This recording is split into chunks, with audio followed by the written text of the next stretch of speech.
sitten hälyääniä. Okay, Paul. So on the behalf of the Finnish Tennis Federation and also behalf of all the clubs who are joining, we want to wish you warmly welcome to the second webinar. And we had a quite long break after the first one, but we have made a plan with you that we are continuing now and making 3 webinars during this end of the year. And this mental coaching is very important topic inside of tennis and inside of also our tennis culture here. But I said like minutes ago to the Finnish coaches that you will describe yourself mostly as a tennis coach, not a mental coach, and you are doing the tennis coaching in daily basis like every day. So you are firstly tennis coach, and the mental is inside of your coaching strongly. Yeah. So let's continue from here. And I said that the structure will be 45 minutes with your guidance, and then we can prepare some questions to you and have a little short conversation. And the whole webinar will be around 1 hour. So let's go into the topic. Okay. Thank you very much, Harry, for the introduction. Good morning, everybody. Today's topic is match management, helping your players to cope with the particular demands of tennis. So, as you'll see from the first slide, what is a player's real level, their practice level or their match play standard? Well, their real level is their match play standard, not how they play on the practice court. Okay, that ultimately defines their level of tennis. Oh.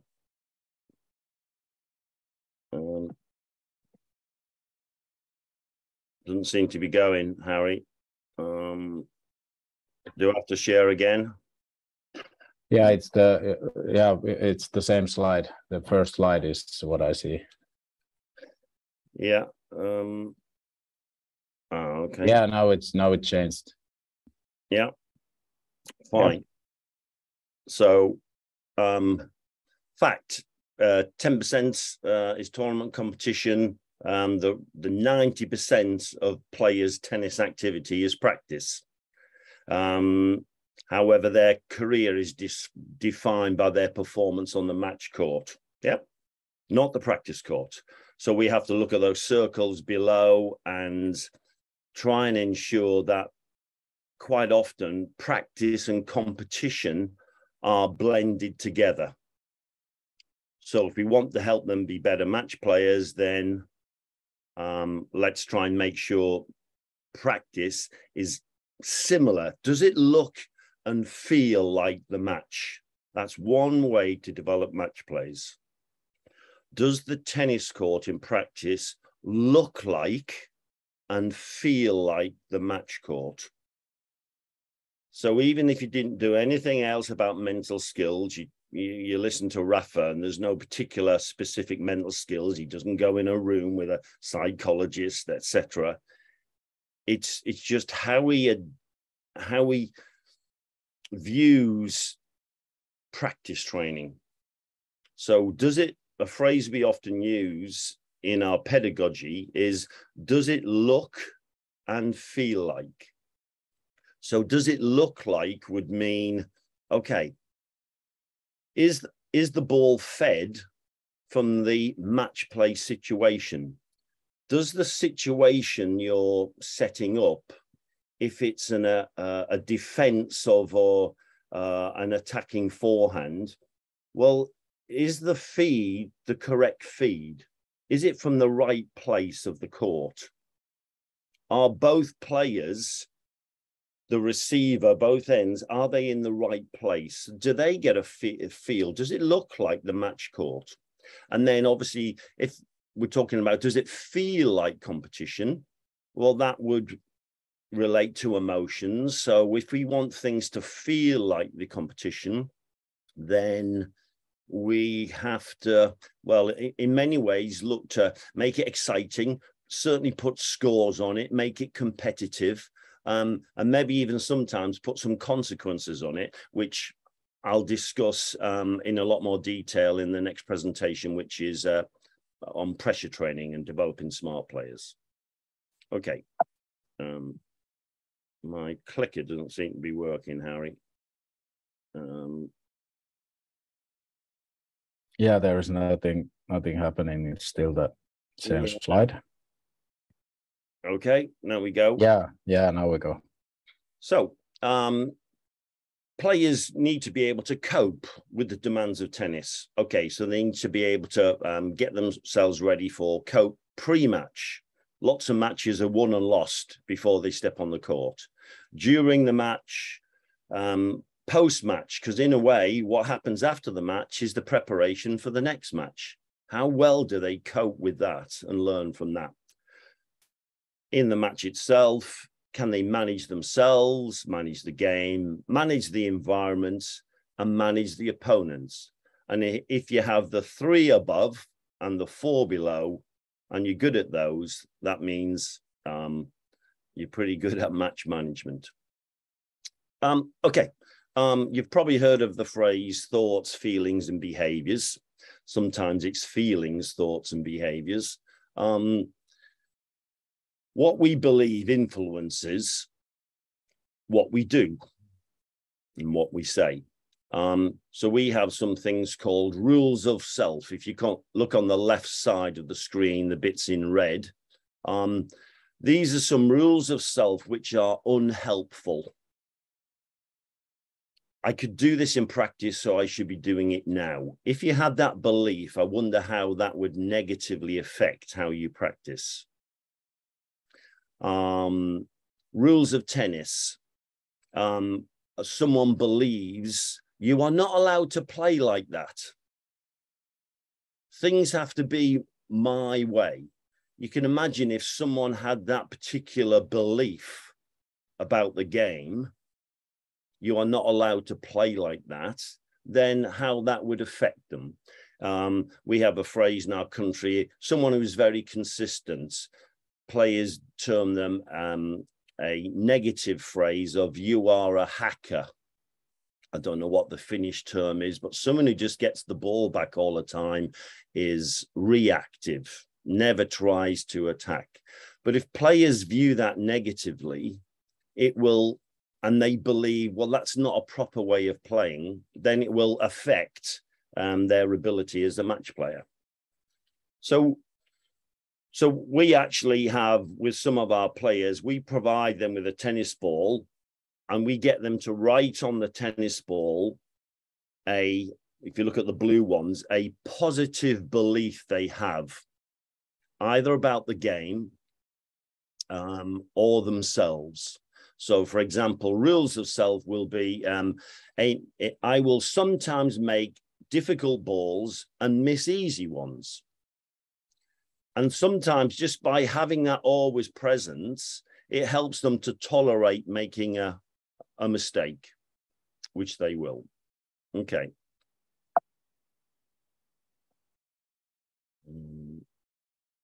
Okay. Much as players have beliefs which affect how they behave, we as coaches do. Imagine the scenario, a player is frustrated on the court with you, might be tonight, might be tomorrow, tapping the racket on the floor, upset, angry, frustrated, and then as a result, they have low energy on the court, on the task. We have 3 options there that a coach could do. The one on the left, the bottom one. The coach works on the player, not with them. Okay, so the coach is judgmental of the player. They believe that the player should behave differently. The player is weak. Imagine if a coach had that particular thinking, how it might affect how they then coach. They may take more control of the player. They'll probably feel frustrated if they view the player as weak, and they shouldn't be doing this. So you can imagine then that the coach and player would be maybe fighting against each other. The coach may just show frustration with the player. Then the player will shut down, become more anxious, because the next time they get upset and lose energy, not only are they concerned about that, they are now concerned about and anxious about, worried about the reaction and response of the coach. The middle one is coach doesn't know what to do in that situation, just ignores the situation, hoping it will go away. There are no boundaries given to the player to help them change and regulate their behavior. So not quite as ineffective as the first one, but still quite ineffective. And the last one we would talk about by a man called Dan Hughes, coaching with pace. If you're playful as a coach in the way you coach, you are accepting, curious and empathetic, is okay.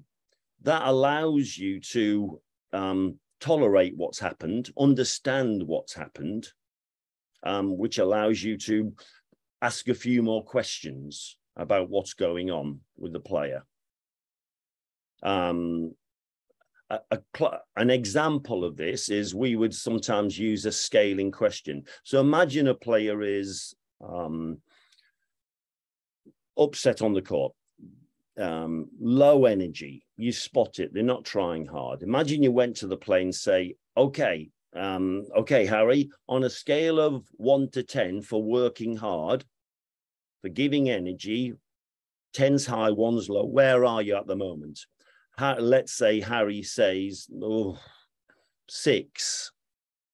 The standard response from a coach, and the coach on the left-hand side of the screen, may be, oh, okay, why 6 and not 10?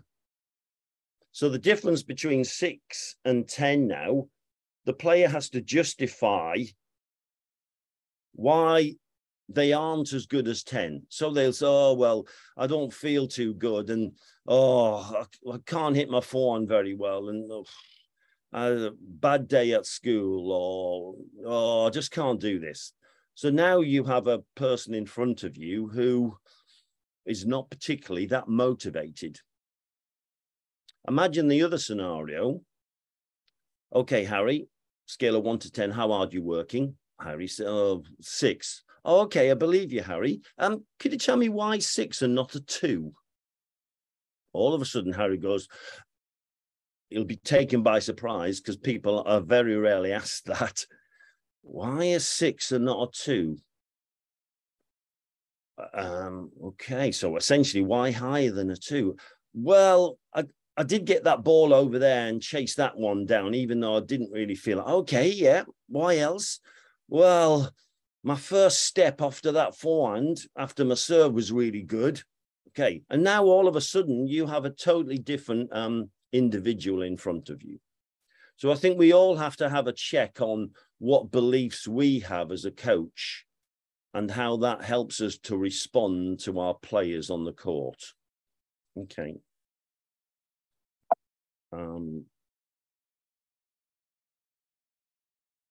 This is a Vin Walsh. She's a professor of human brain research at University College London. He's not a tennis player, but he's fascinated with it. And you'll see he wrote a description of tennis, but look at the things in gold. Of all sports, I find singles tennis to be simultaneously the most mesmerizing and psychologically the most interesting. The list of demands is endless. It's hard to think of any sport with this perfect psychological storm. Yeah, a constantly expanding and contracting mental space in which we move from low to high stakes, etc. Yeah, that's the excitement and torture of tennis, right? And I think we just have to keep recognizing how brutal a sport tennis is, which is brilliant. We always talk about it being brutally brilliant. That's why it's the best sport, and it's the best sport to sell to parents of young players. This is why you should play our sport. And here's one of our national coaches talking about it. So in short, tennis is a fine and highly coordinated athletic skill where, because of its brutal scoring system, we are almost always close to an edge. One of the beauties, we're always close to an edge. It's like rock climbing without the fall. Okay, so to cope with these brutal demands of tennis, I've developed, and with another national coach in the country, helping players to be brave. So we feel that if the players can have either all, or doesn't have to be all, or some aspects of brave, they will be better at managing matches. So do they use breathing? Do they have a routine? Can they reframe, i.e. change the sense of a threat into an opportunity? Can they accept? Acceptance is the first part of any good routine. Can they accept the game? Can they act as if? What values do they have within the game, and can they behave in line with their values? Expansion is basically about getting perspective. When it feels big, make it small. And then, can they be effective? Can they feel and do? I feel anxious and attack the impact. I feel down and stand tall. So in some ways, it doesn't matter what you feel, it's just what you do. So effective, can they produce an effective action? So if players can be brave, then we feel they have the tools to manage the match. And we'll go through each one of those if we get time. Okay, breathing.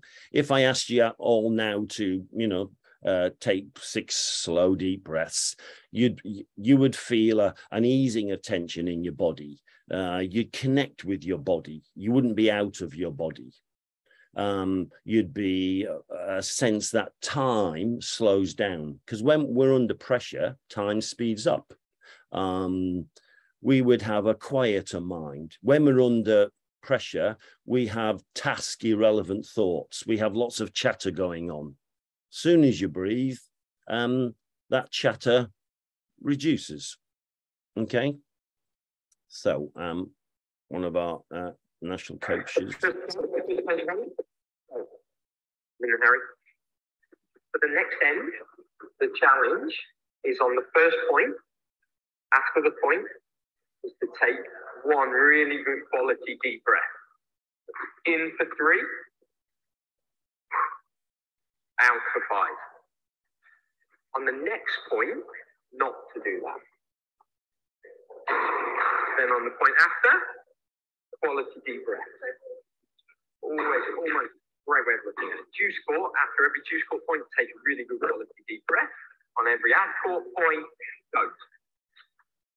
And after 2 games, when they come back when you change ends again, there's a tap reward to the person who best explains the effect that having that quality deep breath versus not doing a deep breath had on how it felt, how you were, and how you're playing. Okay? Quality deep breath. Juice court. No deep breath, ad court. What did you know?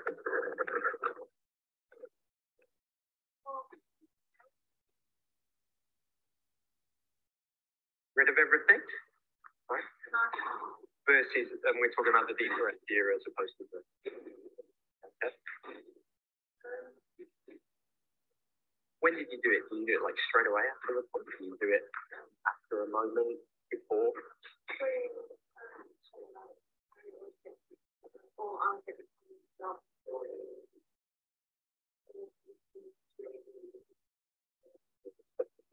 early, but not necessarily straight away.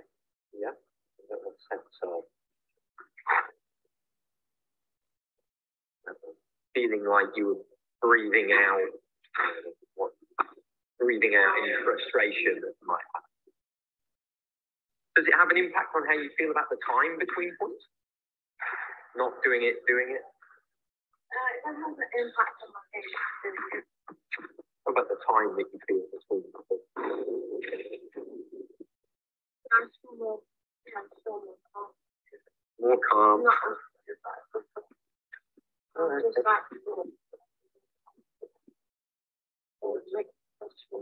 Is it like that?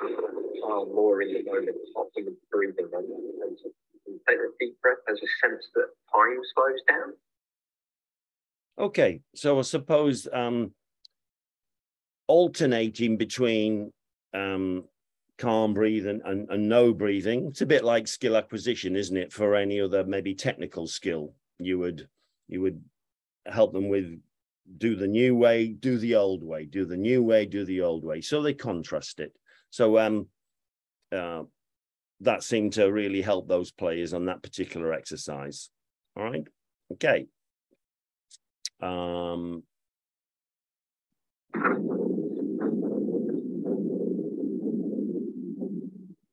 This is the time we have between points. Sometimes it's 25, sometimes it's 20 these days.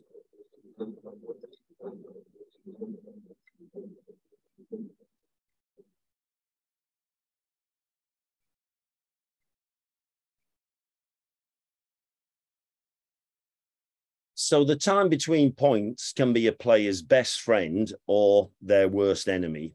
And if it can make it their best friend, then they have a really serious weapon within tennis. A nice little exercise to sell the idea of really making the most of the dead time is to get players in the service boxes and say, okay, everyone, I want you to, we're going to play points.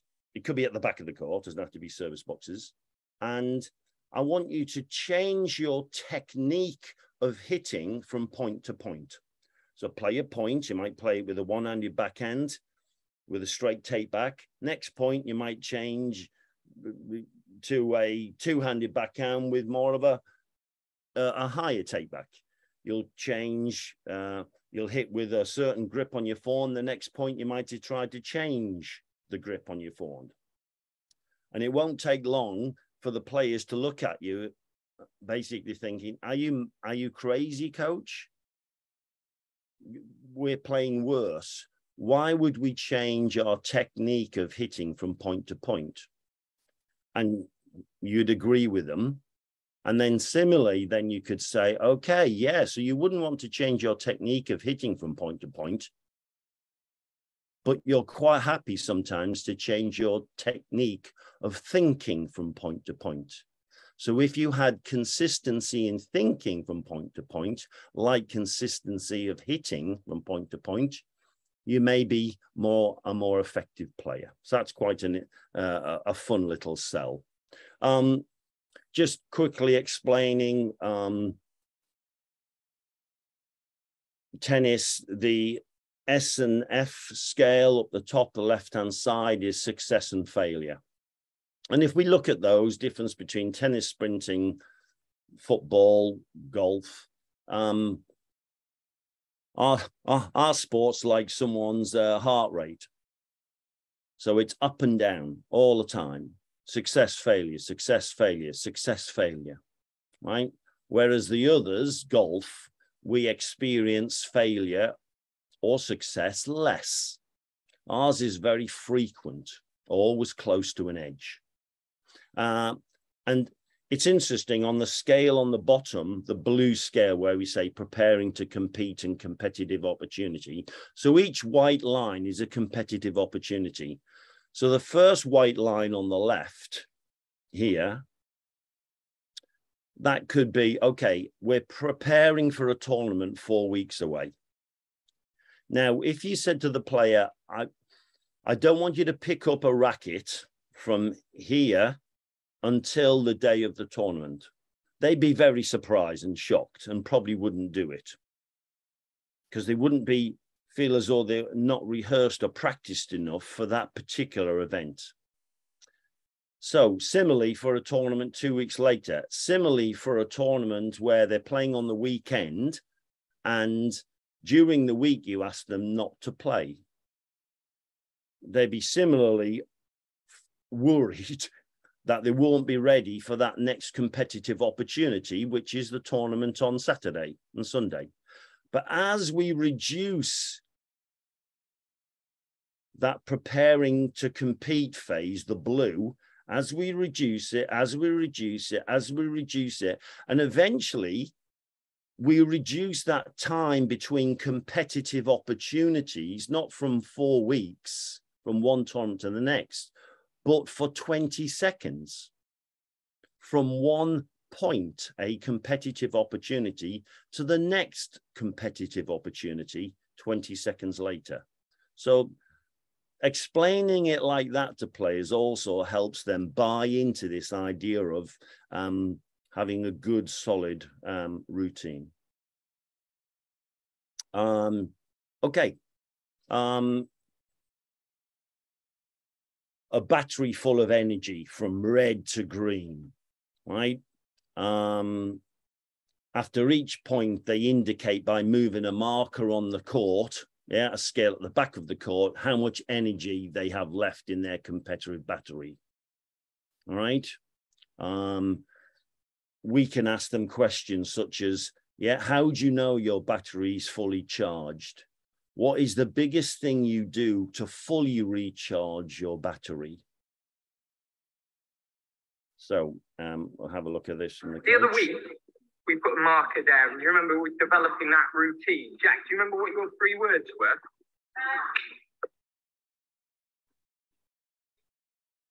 Release, future, and commit. And those words were to do with an action that Jack would do after the point before he crossed the line. What he would do once he crossed the line in terms of, and then coming back, he then committing. They would have an action to go with each of them. So you'll pop your line down behind, but the challenge to start the session is, how many rising balls can these two make in a row? How many rising balls can you make in a row? If there's a dropping ball, the count goes back to 0. You're trying to drive it and get the highest number you can, because your pair is going to try and get a higher number in a row than the other pair. Okay? After 2 misses, if you miss the point, you can put the next one in. But if you've now made 2 mistakes between you, you'll go through the routine, cross, come back, and Jack's on right, back in, really committing to how he's going to get that rising ball number back.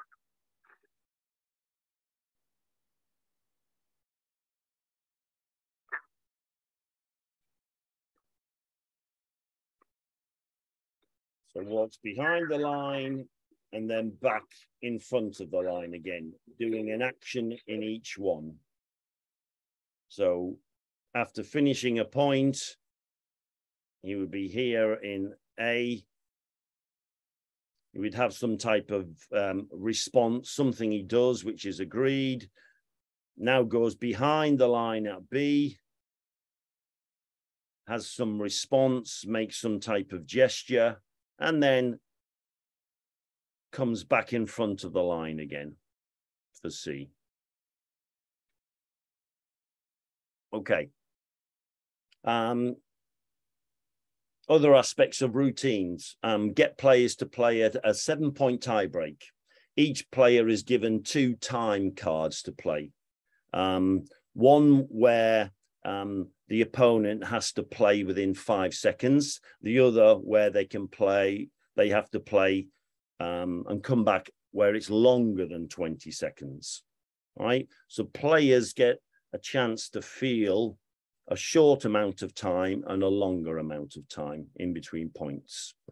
We know from that scale there, Djokovic, Federer, and Nadal, all when they're in pressure situations, all take longer between points. They all take longer after losing the previous point. So you could put certain conditions on that. They could simply have the profile of those top 3 players. When it's a pressure point, take longer. After they lost a point, also take longer than it would be if they'd won the point. All right. Okay.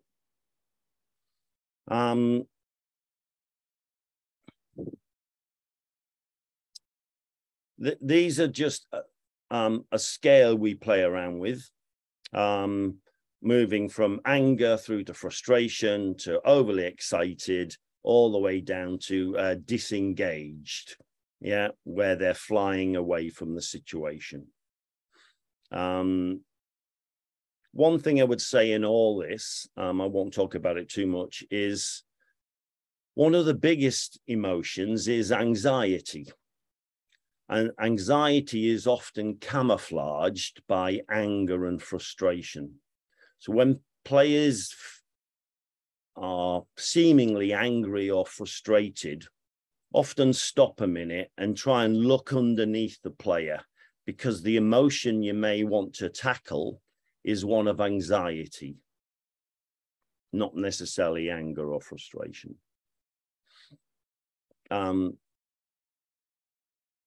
And in all these things, I think it's important that we as coaches, like I think on the second slide, coaching with pace, that the players we'll work with often are young players, and they are fast cars with poor brakes. Their emotional center of their brain is far more developed than their logical center. They are going to be, lots of situations, emotional. Accept it as a coach, right? It's not that they shouldn't do it. They're going to do it. It's going to happen. We need to help them with it, not necessarily to control them and stop them from doing it. Otherwise, they won't have enough education and awareness about what they're feeling. Their feelings will just be driven underground. So you can see in the slides here that awareness is A. So a player drops their racket. We make them aware of it. Okay, so B, that's time. B is their behavior. They drop their racket. We make them aware of it, just raise their awareness, and their brain basically say, I see I'm doing that. With us keeping on developing their awareness, they then move to here, right? What happens is they go there before they behave and drop their racket, because their awareness is increased. Yeah. They see I am about to do that. So by raising their awareness, we start to bring awareness before their behavior. So they start to say, okay, I'm about to do that. And then they have a choice, see in the middle, or control. And then they can choose now not to drop their racket, not to lose energy, because their awareness has been raised. And I think that's a key thing for us as coaches with young players, to raise their awareness of things in a non-judgmental way, not to control them. Okay. The board here was one of our regional training sessions. We're in the middle of our country, and you will see at the bottom there, you have all those emotions. So angry, frustrated, all the way to disengaged here. And up here with there's the start of the session, and the players would just put their initials on what they were feeling like. Which emotion did they have? They went to the first exercise, that line there. And then the players after that would put down where they are on that emotional scale, just their initials, just quickly in the drinks break. Then they go to the next part of the session, may have been defending on the back end, Something might have happened in that session, and then they record their shift in their emotion. So it's a simple awareness raising exercise in a group squad training session, doing some mental training. Okay. Okay. If we were talking about so being brave again, the routine, we've got routines in the match, we've got routines post-match, we've got routines of change of ends, we have routines pre-match.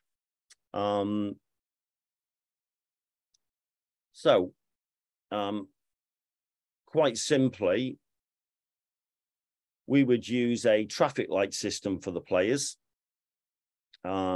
They would have red for notice, be aware, and we would get them to list and talk about the unhelpful thoughts and feelings they have prior to going into the match. We know they need to be got rid of before they can now get ready for the match in amber and talk about, right, okay, what are you going to do in the match? What are the goals for the match? What are you prepared to accept in the match? Almost list the bad, unhelpful things.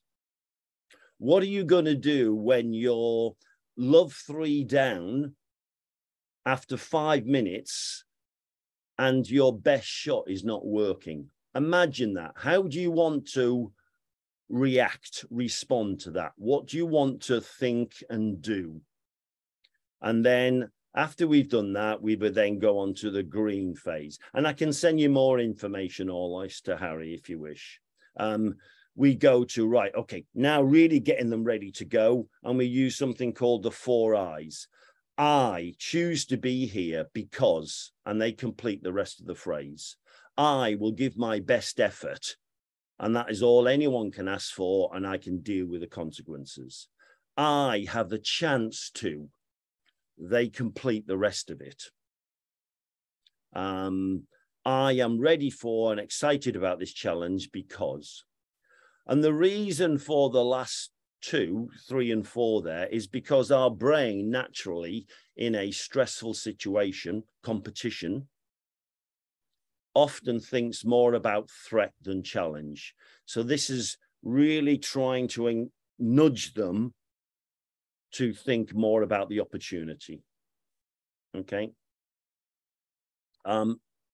Another important thing is pre-match. I was talking to one of our national coaches only yesterday about it again, is I think it's important that the players talk about the pre-match, talk to it, not listen to us. I had a player recently, she was getting ready for a $15,000 event. I made a bad coaching error. We went through the plan. I gave her information on the plan, video clips, a clear plan. And then I said on the morning, okay, Giselle, have you got the plan? And she said, yep, I'm okay. Yeah, I understand. I talked to her about it and I'd not asked her. I should have said, Giselle, can you tell me the plan again? What exactly are you going to do when you're serving and when you're returning? And if I'd have done that, she'd have told me and I'd have found out she didn't really know. So I watched her play this $15,000 event match. And for the first 4 games, she did not do any of the plan we'd agreed. So it's important that the coaches don't take control too much. Okay, post-match. I think this is really key. Play well and win. I would then practice. Play well and lose, practice. Play badly and win, practice. Play badly and lose, practice. So they understand there's a bigger long-term picture. It's not all about that match you've just played. So if I'm working with a player at a tournament, if it was a 10-year-old player, if it was a 17-year-old player, wouldn't matter. I'd do the same thing. try and get on the practice court straight away. They just get used to that, and it diffuses quite a lot of the emotion of the event.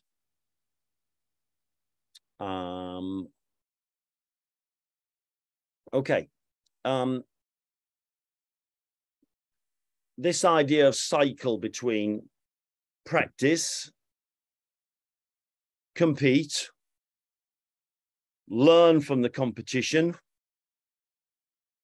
back into practice of what you've learned, and continue the cycle again. That's what happens with players who compete. Now, what we try and do here, we just do a smaller micro version of that process in a lesson. So the players are on the practice court, both courts, you're on two courts, they're both on the practice court. We say, okay, you can go on the match court when you choose, but it's based around, have you achieved a measurable goal? Okay, I'm going to hit 20 rising balls with my backhand cross court.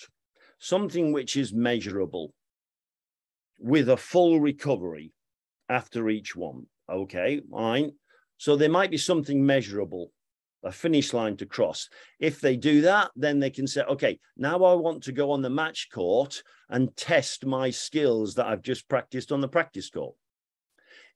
Another way of doing it, it could be the four players are competing here, and you might say, okay, the people who are going to go on the match court now are those who have the best description of what they learned from the practice court, their best description of what they've done on the practice court.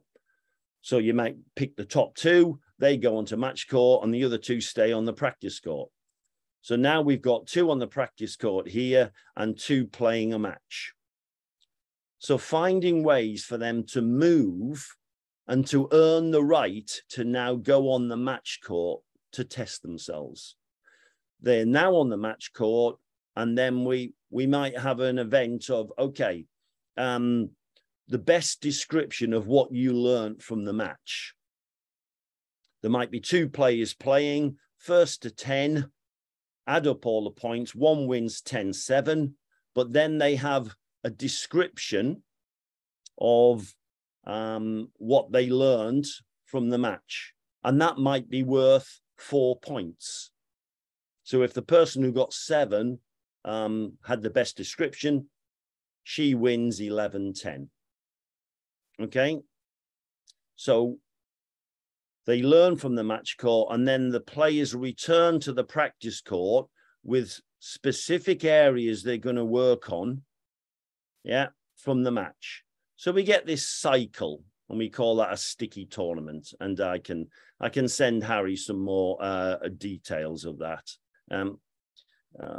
if you wish. To help players play 1 point at a time. So they do have a good between point routine. Say to the players, okay, we're going to play rallies, competitive points with certain return. Okay, the players might ask, how are we scoring? Yeah. And you tell them, well, sorry, I'm not going to tell you what the scoring system is. Players might say, well, how do we know how to win? Yeah. Well, the players don't.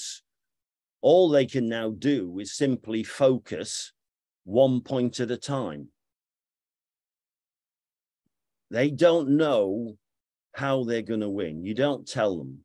So they simply have to play the next point, get on with the next one.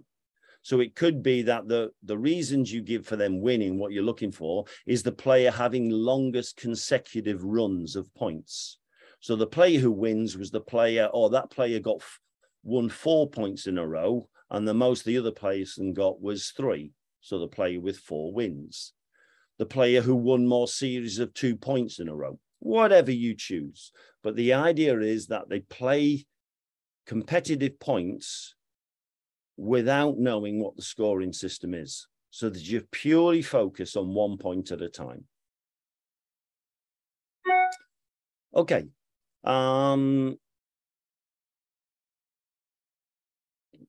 that. Reframing. In Brave, it's the second R, reframed. How can we change our threat thoughts and responses to challenge ones? For example, here, I lost the point. That's a threat thought. I can win the next point. I have to win this match.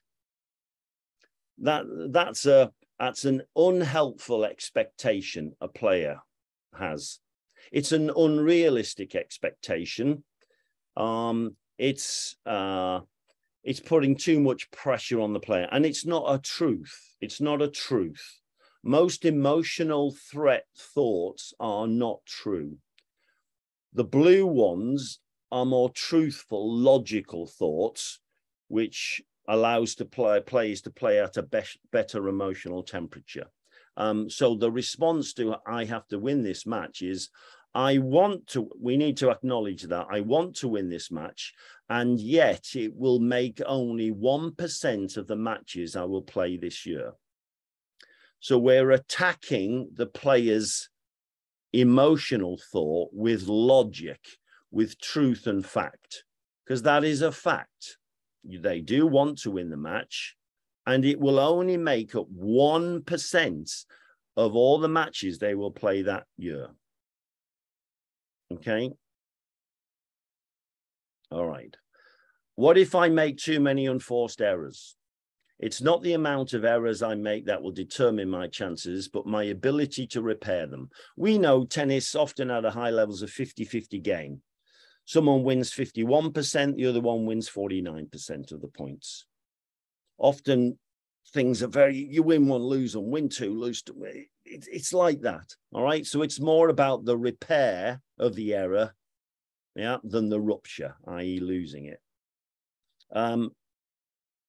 Here, I can't play on clay.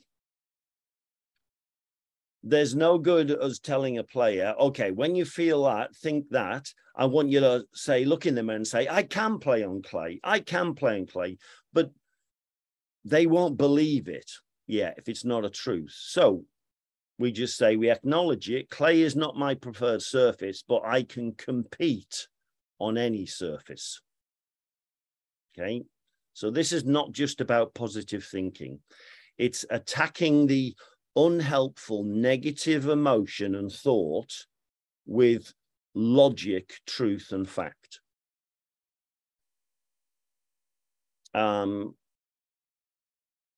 When it feels big, make it small. This idea of a reframe. Diminish what they think is a big error and make it very small. An example.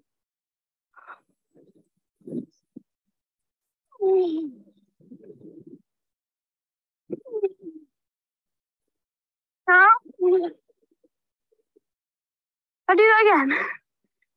So it was a backhand halfway down the court to your forehand. Tell me if this is a good feed. Bit deeper. Bit deeper.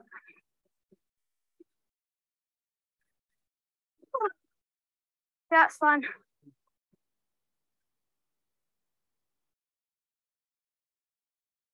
Would you like that one again, that short backhand? Yeah, okay. Okay, here it is. That's a great bit of racket head control. Do you want to again, or do you want to go back into the rally? Just one more. Okay, here we are. Well done. 2 out of 2, right out the center of the strings. Well done. So for me, that's probably one of the most powerful mental skills tools I know. Imagine a player in a session saying, after they've made an error, can I have that one again? Just imagine that for a moment. If we could get them to a situation by first asking them if you want that one again and getting them used to that, and then out of their own control, they say, can I have that one again? Wow. Because in that phrase, can I have that one again? If we look here, temporary, specific, changeable. Can I have that one again? That means they think that error is temporary. It's not permanent. It's not fixed. That's wonderful. If they think their mistake is temporary, it's going away quickly. Can I have that one again? It means repair. The rupture's not permanent.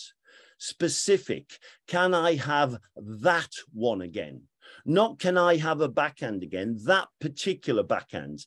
That backhand, mid-court, maybe near a sideline, which was low, which we know is totally different than a backhand mid-court, which is high in the middle of the court. Totally different. So it's not just a backhand, it's a really small, specific backhand. And that has less emotional fuel to it for the player. So it's just one small backhand, not a big one.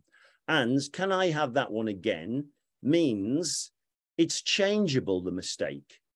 I can do something about that. By them asking, can I have that one again? They're basically saying, I can do something about that. What's happened? I have control. So for me, that's one of the most powerful mental skills tools there are.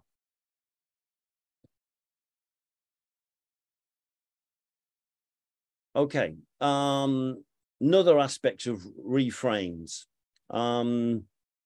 dumping pressure. Just before the player plays, they think aloud to you as the coach. They think aloud in a way which dumps the pressure on the opponent, not on themselves. An example, when I used to work for the Federation, the LTA, a long time ago, it was when Tim Hemmer was number 4 in the world. I know Tim well. So I used to go on the practice court with him when he was practicing in my lunch break. Anyway, so we had a few chats and he says, he remembers playing Guillermo Coria, Monte Carlo, 3-all in the third, break point down, misses his first serve. He remembers his talking to himself saying, come on, Tim, you need this second serve. You need to keep it away from his forehand. Don't let him hit a forehand. So when he's thinking like that, the pressure, he's dumping pressure, but he's dumped the pressure on himself, not his opponent. He recalls the next year he got to the semis of the French. I think he's playing Cañas, another Argentinian. Similar situation. I think this time might have been in the fourth. 3-all, break point down. And he remembers saying to himself, right, Cañas, see how you like this one when it's kicking up past your ears on your backhand. So now the way he reframed the situation in the way he talked to himself was now an opportunity, not a threat. And now he's dumped the pressure away from himself onto the opponent just by how he thought about the situation. So we do a lot of work by getting players to think aloud before points. So they practice using challenge thoughts, not threat thoughts. Okay. Talk to yourself. One end is told simply to play points.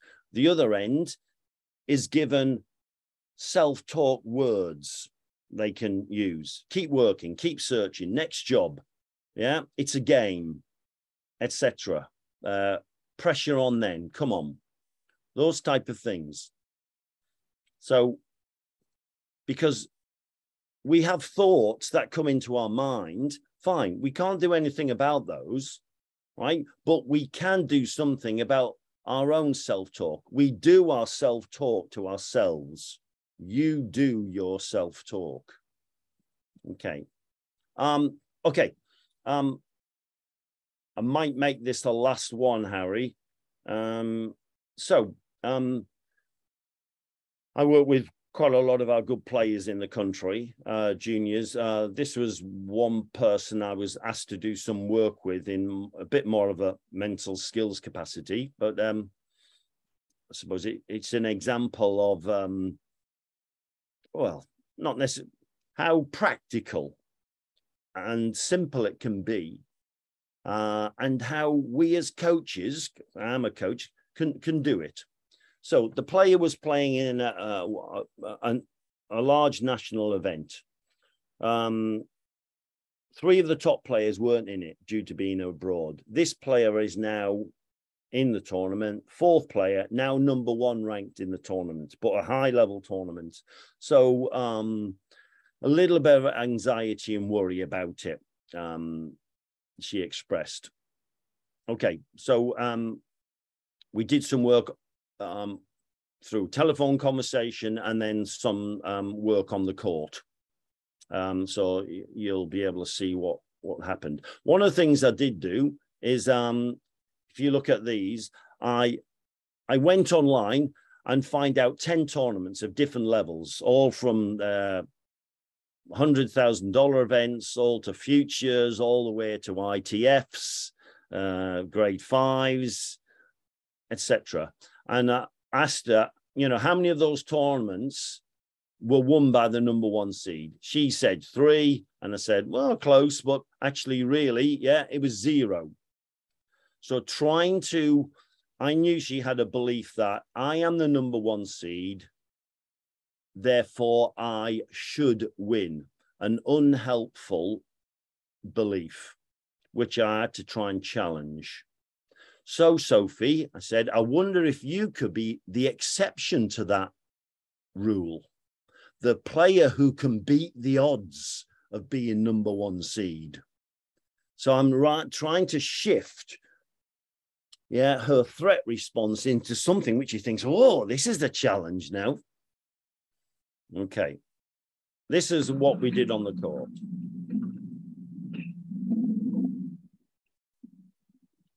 The girl is the far end.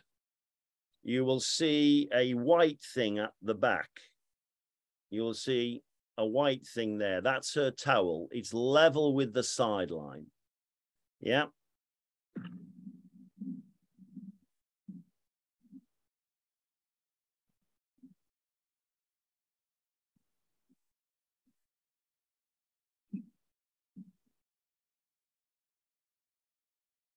So she just won the first point of the game.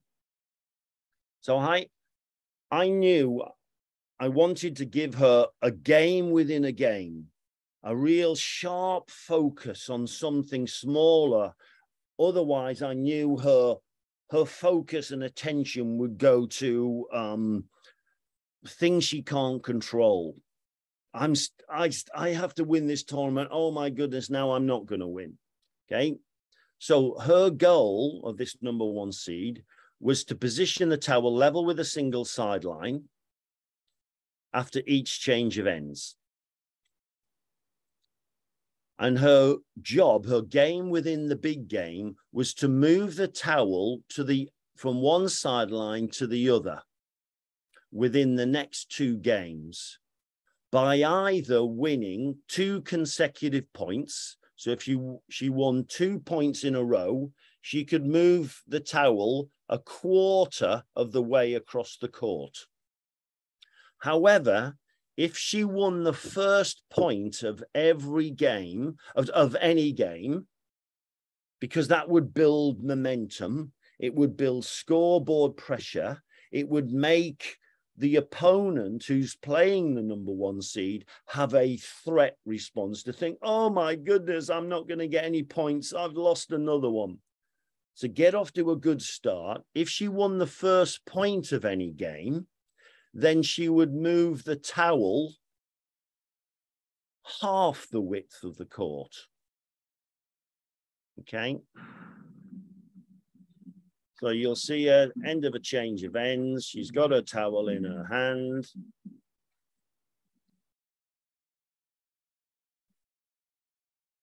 She will put that towel level with the single sideline. So this is the first point of another game.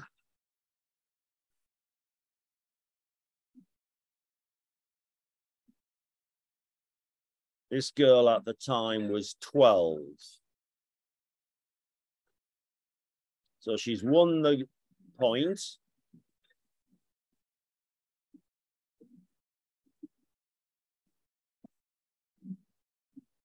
And she's reinforcing the phrase in the girl who's less ranked. Oh, I hope I don't lose easily. So see how she moves it a half a width of the court. Her challenge is to get it to the other side within 2 games. So she won the point before.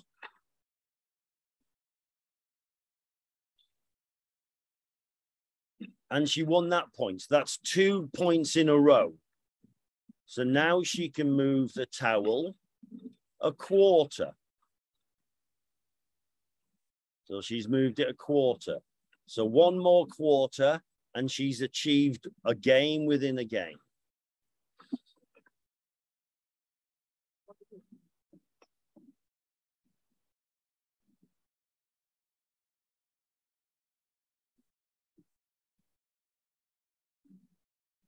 So she started again, another game, put the towel there. Once again, she's won another first point of a game.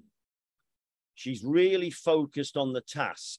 If she wasn't, she wouldn't be moving the towel or moving it in the correct way. So she's really focused her mind on this game within a game rather than the larger game, which we know if she focused on that would be unhelpful to her. She wouldn't play well.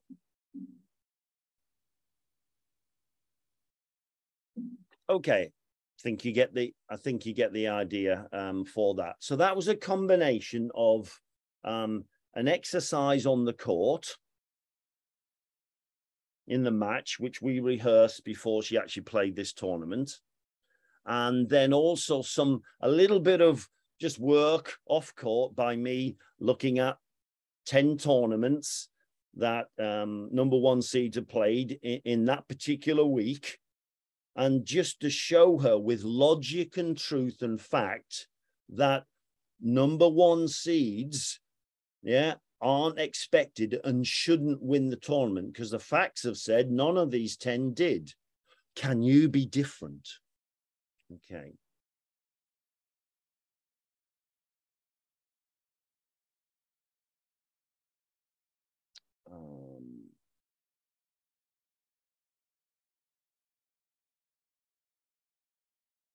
Yep, there you go. And we then, for that game, standard things to focus attention on small, helpful jobs.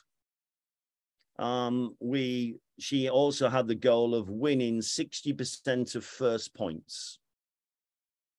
To help her do that, we had a rule of thumb of first point, first serve, which she practiced. So first point, first serve in, Sophie. Really have a focus on the first point. It's the first serve to build up some momentum, to increase her chances. So we gave her a process goal for her performance goal. Okay. So nothing different that you wouldn't do with your play.